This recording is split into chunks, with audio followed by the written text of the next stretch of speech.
Good evening. आप सब लोग कैसे हैं? मैं बिल्कुल ठीक हूँ। अभी एक बहुत सुंदर इवनिंग है, कुछ 5 बज रहे हैं।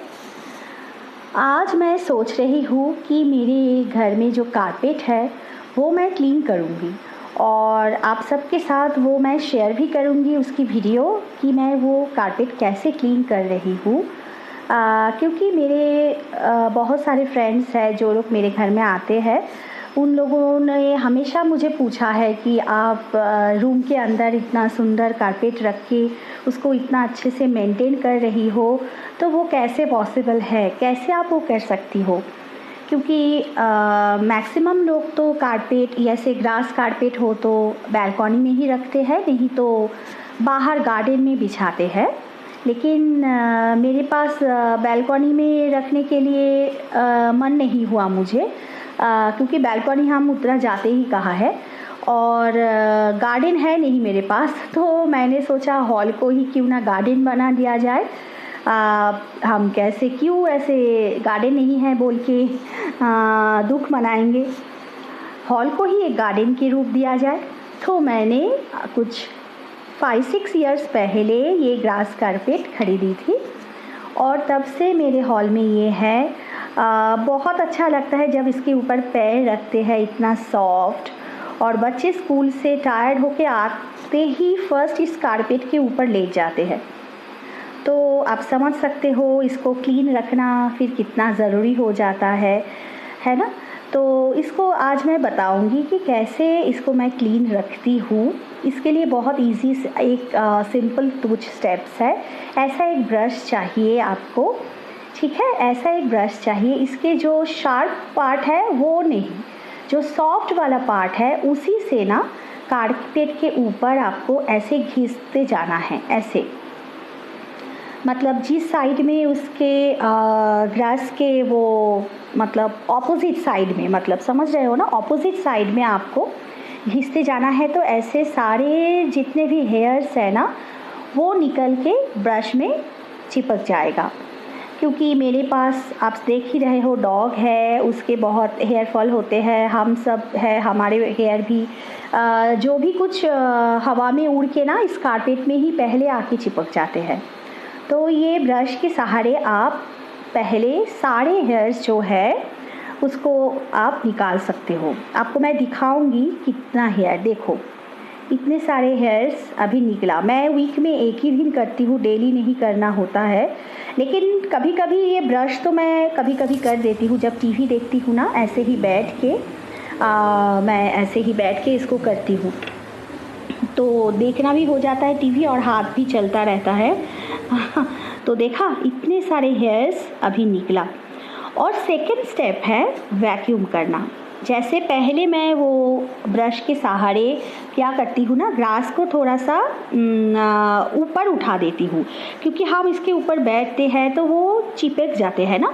तो ब्रश जैसे ही मैंने किया तो सारे जो ग्रास है वो ऊपर आ जाते हैं, खुल जाते हैं उनके मतलब वो होल्स जो भी होता है वो खुल जाते हैं। तो उसके बाद मैं इसके ऊपर वैक्यूम करती हूँ। वैक्यूम क्लीनर से बहुत अच्छे से धीरे धीरे वैक्यूम करती हूँ। तो छोटे छोटे जो डस्ट होते हैं और कुछ फूड जैसे बिस्किट्स के टुकड़े, ब्रेड्स, क्योंकि इधर मेरा डाइनिंग टेबल भी है तो कुछ ना कुछ तो हम लोग बहुत संभाल के, क्योंकि मेरे घर में बच्चे कुछ है नहीं, छोटे बच्चे गिराते नहीं हैं, लेकिन फिर भी कभी अगर गिर भी जाए तो बहुत धीरे से वैक्यूम करना है। इस वैक्यूम एंड वो ब्रश की जो मैंने दिखाए ये 2 स्टेप करने से ही आपका कारपेट तो 70% क्लीन हो जाता है, आराम से क्लीन हो जाता है 70%। बाकी का मैं क्या करती हूँ वो भी मैं बताऊँगी। पहले हर कोना कोना ऐसे घुस घुस के जाके इसको वैक्यूम करती हूँ। वैक्यूम करना बहुत ज़रूरी है क्योंकि छोटे छोटे डस्ट अगर कुछ मिट्टी भी आ जाए, क्योंकि बहुत सारे इंडोर प्लांट्स हैं मेरे पास और मैं हमेशा कुछ ना कुछ काम करती ही रहती हूँ प्लांट्स की, तो आ सकता है। अभी जो लास्ट स्टेप है मेरा वो है एक बकेट में मैं सिंपल टैप वाटर लेती हूँ और उसमें मैं थोड़ा सा बेकिंग सोडा डाल देती हूँ। ठीक है, बेकिंग सोडा क्यों डालती हूँ मैं बताऊँगी। बेकिंग सोडा मैं थोड़ा सा डाल के अच्छे से इसको मिक्स कर लेती हूँ। मैं इसको, आप इसे चाहे तो वार्म वाटर ले सकते हो, मैं ओनली बस टैप वाटर ही लेती हूँ। और उसके ऊपर थोड़ा सा सर्फ, जो कपड़े वॉश करने का सर्फ होता है ना, वो डाल देती हूँ और अच्छे से उसको मिला के उसी के ऊपर एक कपड़ा, जैसे हम घर को पोछा लगाते हैं ना, सेम तरीके से एक कपड़ा उसके ऊपर पानी में भिगो के उसको अच्छे से निचोड़ के और कारपेट के ऊपर मैं बहुत घिस के रब करती हूँ।